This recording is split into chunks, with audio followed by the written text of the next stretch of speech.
ओम शांति। आज सतगुरुवार के दिन प्यारे बाबा के 23 तारीख के महावाक्य हम सभी सुनेंगे। आज के महावाक्यों में बाबा हमें सदा हम खुश रहें, खुश रहने के लिए कौन कौन सी बातों को हम याद रखें। अगर खुशी नहीं रहती है तो उसका कारण भी बाबा आज की मुरली में समझा रहे हैं। और हमें पता भी है कि जब हम देह भान में आ जाते हैं, ज्ञान मार्ग पर चलते चलते कोई ना कोई शंकाएं मन में आ जाती हैं तो हमारी खुशी गुम हो जाती है। लेकिन सदा खुश रहें, उसके लिए आज बाबा हम बच्चों को समझा रहे हैं कि बच्चे सोचो कि तुम्हें कौन पढ़ा रहा है, तुम्हें कौन मिला है, तुम क्या बनोगे। कौन पढ़ा रहा है? स्वयं परमात्मा परम शिक्षक बनकर के राजयोग की पढ़ाई पढ़ा करके विश्व का मालिक बना रहे हैं। बाबा ने कहा दुनिया में तो सब कहते हैं कि भगवान ऊंचे ते ऊंचा है, लेकिन बाबा ने कहा मैं ऊंचे ते ऊंचा हूँ, लेकिन तुम बच्चों को अपने से भी ऊंच बनाता हूँ, भविष्य विश्व का मालिक बनाता हूँ, स्वर्ग का मालिक बनाता हूँ। तो तुम बच्चों को कितनी खुशी रहनी चाहिए। दूसरा खुशी हमें कैसे मिल सकती, उसके लिए बाबा सेवा करने की बात पर समझा रहे हैं कि बच्चे तुम्हारा जीवन बहुत ही अमूल्य है, इसलिए सबकी खिदमत करो। जैसे पहले भी बाबा मुरली में हमको खुदाई खिदमतगार का टाइटल दे ही चुके हैं, तो आज भी याद दिला रहे हैं कि सबको ज्ञान सुनाएं। कोई भी पास में आता है तो उसकी स्थूल और सूक्ष्म सर्विस दोनों प्रकार से करें। उनको बाबा के घर का खान पान से भी अवगत कराएं, खिलाएं भी, और इस प्रकार से सेवा करते हुए अपरम अपार खुशी में हम बच्चे रहें। नशा रहे, खुशी रहे कि लक्ष्मी नारायण हम ही बनने वाले हैं। स्वर्ग में हमारे महल सोने के बने हुए थे, हीरे मोती जड़े हुए थे। यहाँ की लौकिक दुनिया की ओर भी बाबा ध्यान खिंचवा रहे हैं कि भले अमेरिका में कितना भी पैसा क्यों नहीं है, भले वहाँ वाइट हाउस भी बना हुआ है, लेकिन सत्युग क्या था, कैसा था, लक्ष्मी नारायण कौन थे, ये आज किसी को भी पता नहीं है। फिर से कैसे बने? तो बाबा ने कहा इन सब बातों का तुम ब्राह्मणों को पता है, तुम पढ़ाई में पढ़ रहे हो, इसलिए तुमको हमेशा बहुत बहुत खुशी बनी रहनी चाहिए। तो आज की मुरली का सार ही है, मीठे बच्चे, यह तुम्हारा जीवन बहुत बहुत अमूल्य है, क्योंकि तुम श्रीमत पर विश्व की सेवा करते हो। इस हेल को हेवन बना देते हो। प्रश्न: खुशी गायब होने का कारण तथा उसका निवारण क्या है? उत्तर है खुशी गायब होती है, पहली पॉइंट, देह अभिमान में आने के कारण। दूसरी पॉइंट, दिल में जब कोई शंका पैदा हो जाती है तो भी खुशी गुम हो जाती है। इसलिए बाबा राय देते हैं जब भी कोई शंका उत्पन्न हो तो फौरन बाबा से पूछो।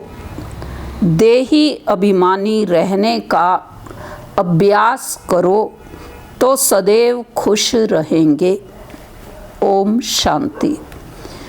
ऊंच ते ऊंच भगवान और फिर भगवानुवाच बच्चों के आगे। मैं तुमको ऊंच ते ऊंच बनाता हूँ तो तुम बच्चों को कितनी खुशी होनी चाहिए। समझते भी हो बाबा हमको सारे विश्व का मालिक बनाते हैं। मनुष्य कहते परम पिता परमात्मा ऊंच ते ऊंच हैं। बाप खुद कहते हैं मैं तो विश्व का मालिक बनता नहीं हूँ। भगवानुवाच मुझे मनुष्य कहते हैं ऊंच ते ऊंच भगवान, और मैं कहता हूँ कि मेरे बच्चे ऊंच ते ऊंच है। सिद्ध करके बताते हैं। पुरुषार्थ भी ड्रामा अनुसार कराते हैं। कल्प पहले माफिक। बाप समझाते रहते हैं कुछ भी बात ना समझो तो पूछो। मनुष्यों को तो कुछ भी पता नहीं है। दुनिया क्या है, बैकुंठ क्या है, भले कितने भी कोई नवाब मुगल आदि होकर गए हैं, भले अमेरिका में कितने भी पैसे वाले हैं, परंतु इन लक्ष्मी नारायण जैसे तो हो ना सके। वह तो वाइट हाउस आदि बनाते हैं, परंतु वहाँ तो रतन जड़ित गोल्डन हाउस बनते हैं। उसको कहा ही जाता है सुख धाम। तुम्हारा ही हीरो हीरोइन का पार्ट है। तुम डायमंड बनते हो। गोल्डन एज थी, अब है आयरन एज। बाप कहते हैं तुम कितने भाग्यशाली हो। भगवान खुद बैठ समझाते हैं तो तुमको कितना खुश रहना चाहिए। तुम्हारी यह पढ़ाई है ही नई दुनिया के लिए। यह तुम्हारा जीवन बहुत अमूल्य है, क्योंकि तुम विश्व की सर्विस करते हो। बाप को बुलाते ही हैं कि आकर हेल को हेवन बनाओ। हेवनली गॉड फादर कहते हैं ना। बाप कहते हैं तुम हेवन में थे ना, अब हेल में हो, फिर हेवन में होंगे। हेल शुरू होता है तो फिर हेवन की बातें भूल जाती हैं। यह तो फिर भी होगा। फिर भी तुमको गोल्डन एज से आयरन एज में ज़रूर आना है। बाबा बार बार बच्चों को कहते हैं दिल में कोई भी शंका हो जिससे खुशी नहीं रहती तो बताओ। बाप बैठ पढ़ाते हैं तो पढ़ना भी चाहिए ना। खुशी नहीं रहती है क्योंकि तुम देह अभिमान में आ जाते हो। खुशी तो होनी चाहिए ना। बाप तो सिर्फ ब्रह्मांड का मालिक है, तुम तो विश्व के भी मालिक बनते हो। भले बाप को क्रिएटर कहा जाता है, परंतु ऐसे नहीं कि प्रलय हो जाती है फिर नई दुनिया रचते हैं। नहीं, बाप कहते हैं मैं सिर्फ पुरानी को नया बनाता हूँ, पुरानी दुनिया विनाश कराता हूँ, तुमको नई दुनिया का मालिक बनाता हूँ। मैं कुछ करता नहीं हूँ। एक और बाबा कह रहे मैं करवाता हूँ, और एक और बाबा कह रहे मैं कुछ नहीं करता हूँ। तो कारण, क्योंकि बाबा आगे समझा रहे यह भी ड्रामा में नूंद है, बना बनाया ड्रामा है, उसमें विनाश होना ये भी निश्चित है। उसमें बाबा ने कहा मैं नहीं करवाता, मैं तो सिर्फ पुरानी दुनिया से नई दुनिया बनाता हूँ। पतित तो दुनिया में ही मुझे बुलाते हैं, पारसनाथ बनाता हूँ तो बच्चे खुद पारसपुरी में आ जाते हैं। वहाँ तो मुझे कभी बुलाते ही नहीं हैं। बाबा उलैना दे रहे हैं हमें। कभी बुलाते हो कि बाबा पारसपुरी में आकर थोड़ी विजिट तो लो? बुलाते ही नहीं। गायन भी है दुख में सिमरण सब करे, पतित दुनिया में याद करते हैं, सुख में करे ना कोई। ना याद करते हैं ना बुलाते हैं। सिर्फ द्वापर में मंदिर बनाकर उसमें मुझे रख देते हैं। पत्थर का नहीं तो हीरे का लिंग बनाकर रख देते हैं पूजा करने के लिए। कितनी वंडरफुल बातें हैं। अच्छी तरह से कान खोलकर सुनना चाहिए। कान भी प्योर करना चाहिए। Purity first. कहते हैं शेरनी का दूध सोने के बर्तन में ही ठहर सकता है। इसमें भी पवित्रता होगी तो धारणा होगी। बाप कहते हैं काम महाशत्रु है, इन पर विजय पानी है। तुम्हारा यह अंतिम जन्म है, यह भी तुम जानते हो। यह वही महाभारत लड़ाई भी है।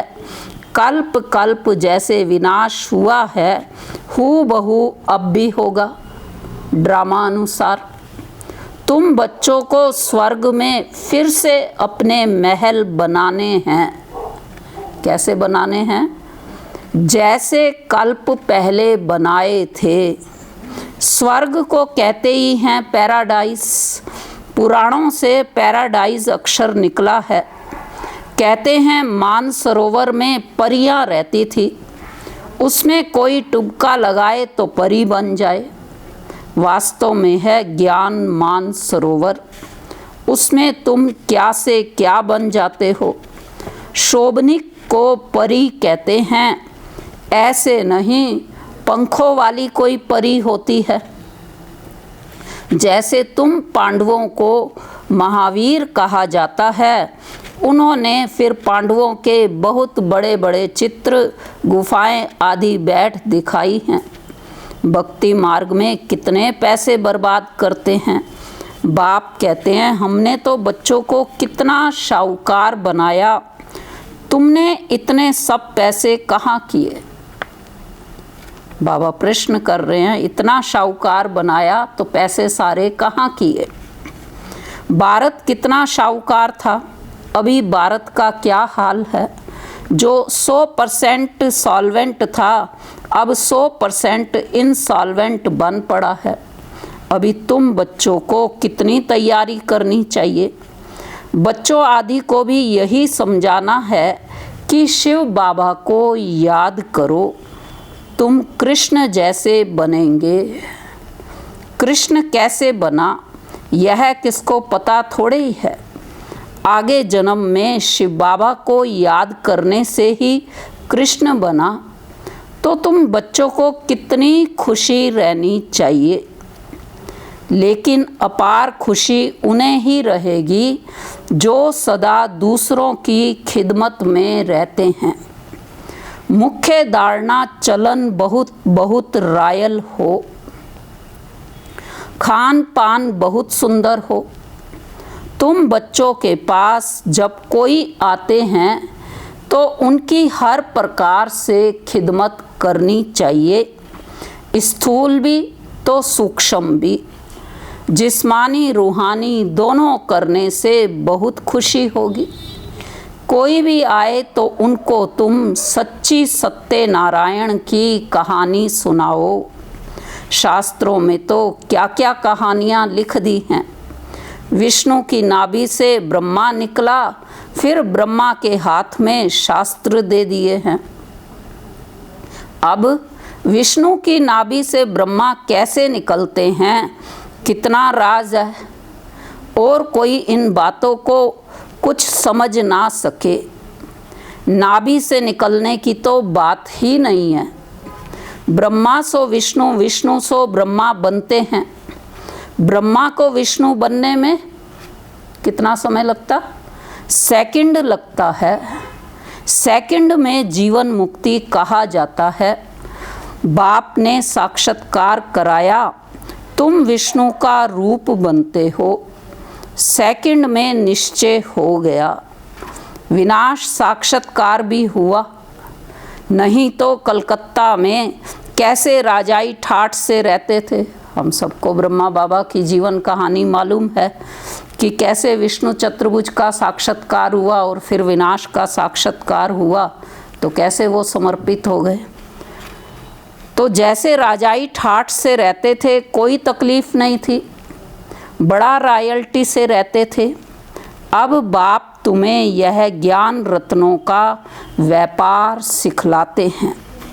वह व्यापार तो इनके आगे कुछ भी नहीं है, परंतु इनके पार्ट और तुम्हारे पार्ट में फर्क है। बाबा ने इनमें प्रवेश किया और फट से सब छोड़ दिया। बट्ठी बननी थी, तुमने भी सब कुछ छोड़ा। नदी पार कर आए, बट्ठी में पड़े, क्या क्या हुआ कोई की परवाह नहीं। कहते हैं कृष्ण ने भगाया, क्यों भगाया? उन्हों को पटरानी बनाने। यह बट्ठी भी बनी तुम बच्चों को स्वर्ग की महारानी बनाने के लिए। शास्त्रों में तो क्या क्या लिख दिया है, प्रैक्टिकल में क्या क्या है। सिंध हैदराबाद से कराची में जब बाबा आए तो उनके पीछे पीछे कई परिवार आकर के समर्पित हुए। तब बाबा ने कराची के अंदर जो भट्ठी बननी थी, योग 14 वर्ष की योग भट्ठी, हम सबको पता है। तो सो अब तुम समझते हो, बगाने की बात ही नहीं। कल्प पहले भी गाली मिली थी, नाम बदनाम हुआ था। यह तो ड्रामा है, जो कुछ होता है कल्प पहले माफिक। अभी तुम अच्छी रीति जानते हो, कल्प पहले जिन्होंने राज्य लिया है वह जरूर आएंगे। बाप कहते हैं मैं भी कल्प कल्प आकर भारत को स्वर्ग बनाता हूँ। पूरा 84 जन्मों का हिसाब बताया है। सतयुग में तुम अमर रहते हो, वहाँ अकाले मृत्यु होती नहीं। शिव बाबा काल पर जीत पहनाते हैं, कहते हैं मैं कालों का काल हूँ। कथाएं भी है ना, अमर कथा है। तो तुम काल पर विजय पाते हो, तुम जाते हो अमरलोक में। अमरलोक में ऊंच पद पाने के लिए एक तो पवित्र बनना है, दूसरा फिर दैवी गुण भी धारण करने हैं। अपना रोज पोता मेल रखो। रावण द्वारा तुमको घाटा पड़ा है, मेरे द्वारा फायदा होता है। व्यापारी लोग इन बातों को अच्छी रीति समझेंगे। यह हैं ज्ञान रतन। कोई विरला व्यापारी इससे व्यापार करे। तुम व्यापार करने आए हो। कोई तो अच्छी रीति व्यापार कर स्वर्ग का सौदा लेते हैं 21 जन्म के लिए। 21 जन्म भी क्या, 50-60 जन्म तुम बहुत सुखी रहते हो, पदम पति बनते हो। देवताओं के पैर में पदम दिखाते हैं ना, अर्थ थोड़े ही समझते हैं। तुम अभी पदम पति बन रहे हो तो तुमको कितनी खुशी होनी चाहिए। बाप कहते हैं मैं कितना साधारण हूँ, तुम बच्चों को स्वर्ग में ले जाने आया हूँ। बुलाते भी हो, हे पतित पावन आओ, आकर पावन बनाओ। पावन रहते ही हैं सुखधाम में। शांतिधाम की कोई हिस्ट्री ज्योग्राफी तो हो नहीं सकती, वह तो आत्माओं का जाड़ है। सूक्ष्म वतन की कोई बात ही नहीं। बाकी यह सृष्टि चक्र कैसे फिरता है वह तुम जान गए हो। सतयुग में लक्ष्मी नारायण की डिनाइस्टी थी।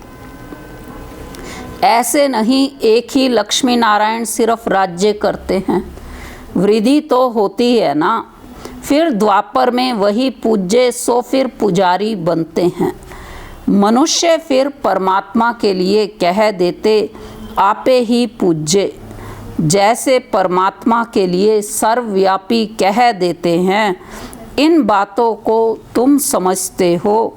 आधा कल्प तुम गाते आए हो, ऊंच ते ऊंच भगवान, और अब भगवानु वाच, ऊंच ते ऊंच बच्चे हो। तो ऐसे बाप की राय पर भी चलना चाहिए ना। गृहस्थ व्यवहार भी संभालना है। यहाँ तो सब रह ना सके, सब रहने लगे तो कितना बड़ा मकान बनाना पड़े। यह भी तुम एक दिन देखेंगे कि नीचे से ऊपर तक कितनी बड़ी क्यू लग जाती है दर्शन करने के लिए। कोई को दर्शन नहीं होता है तो गाली भी देने लग पड़ते हैं, समझते हैं महात्मा का दर्शन करें। अभी बाप तो है बच्चों का, बच्चों को ही पढ़ाते हैं। तुम जिसको रास्ता बताते हो, कोई तो अच्छी रीति चल पड़ते हैं, कोई धारणा कर नहीं सकते। कितने हैं जो सुनते भी रहते, फिर बाहर में जाते हैं तो वहाँ के वहाँ रह जाते। वह खुशी नहीं, पढ़ाई नहीं, योग नहीं। बाबा कितना समझाते हैं, चार्ट रखो नहीं तो बहुत पछताना पड़ेगा।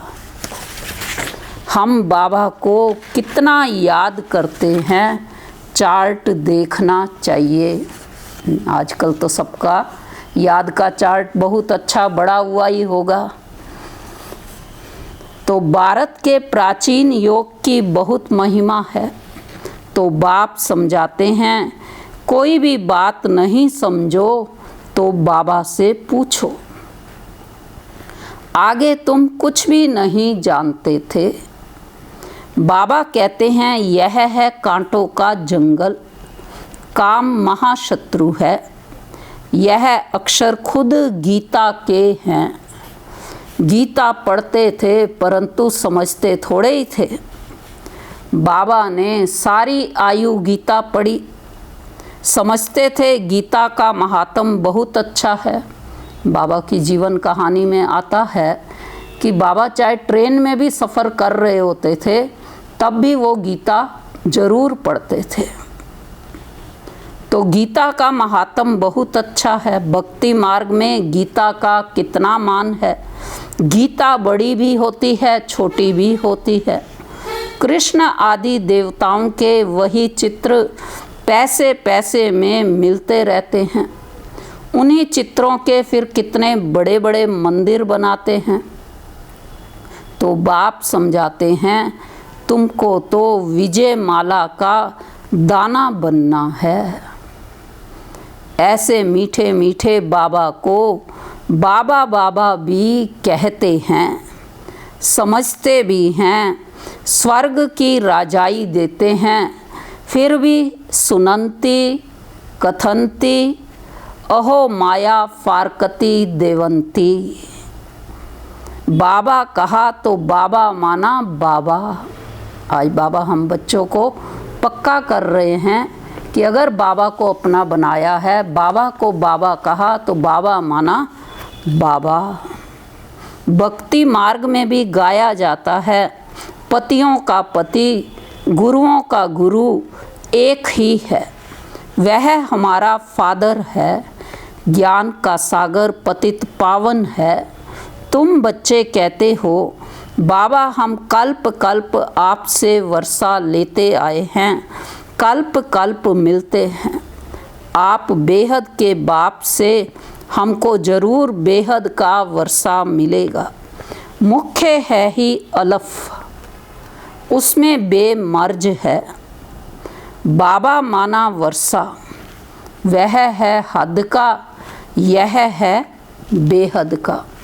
हद के बाबा तो डेर के डेर हैं, बेहद का बाप तो एक ही है। अच्छा, मीठे मीठे 5000 वर्ष बाद फिर से आकर मिलने वाले बच्चों प्रति बाप दादा का याद प्यार और गुड मॉर्निंग। रूहानी बाप की रूहानी बच्चों को नमस्ते। हम रूहानी बच्चों की रूहानी बाप दादा को नमस्ते। धारणा की मुख्य पॉइंट है आज की मुरली की। पहली है, स्थूल सूक्ष्म खिदमत कर अपार खुशी का अनुभव करना और कराना है। चलन और खान पान में बहुत रॉयल्टी रखनी है। दूसरा, अमरलोक में ऊंच पद पाने के लिए पवित्र बनने के साथ साथ दैवी गुण भी धारण करने हैं। अपना पोता मेल देखना है कि हम बाबा को कितना याद करते हैं। अविनाशी ज्ञान रत्नों की कमाई जमा कर रहे हैं। कान प्योर बने हैं जिसमें धारणा हो सके। आज की मुरली का वरदान है, माया के खेल को साक्षी होकर देखने वाले सदा निर्भय माया जीत भव। स्लोगन है, ऐसा स्नेह का सागर बनो जो क्रोध समीप भी ना आ सके। वरदान का स्पष्टीकरण है, समय प्रति समय जैसे आप बच्चों की स्टेज आगे बढ़ती जा रही है, ऐसे अब माया का वार नहीं होना चाहिए। माया नमस्कार करने आए, वार करने नहीं। यदि माया आ भी जाए तो उसे खेल समझकर देखो। ऐसे अनुभव हो जैसे साक्षी होकर हद का ड्रामा देखते हैं। माया का कैसा भी विकराल रूप हो, आप उसे खिलौना और खेल समझकर देखेंगे तो बहुत मज़ा आएगा। फिर उससे डरेंगे व घबराएंगे नहीं। जो बच्चे सदा खिलाड़ी बनकर साक्षी हो माया का खेल देखते हैं, वह सदा निर्भय व माया जीत बन जाते हैं। अच्छा, ओम शांति। तो आज की मुरली में बाबा ने हम बच्चों को अपना बुद्धि रूपी बर्तन सोने का बनाने की बात की है।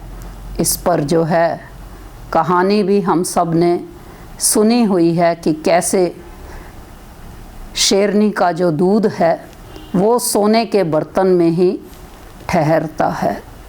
तो इसी प्रकार से हमें भी बाबा के इस ज्ञान को अपने बुद्धि रूपी बर्तन में सदा ठहराने के लिए साफ स्वच्छ रखना जरूरी है।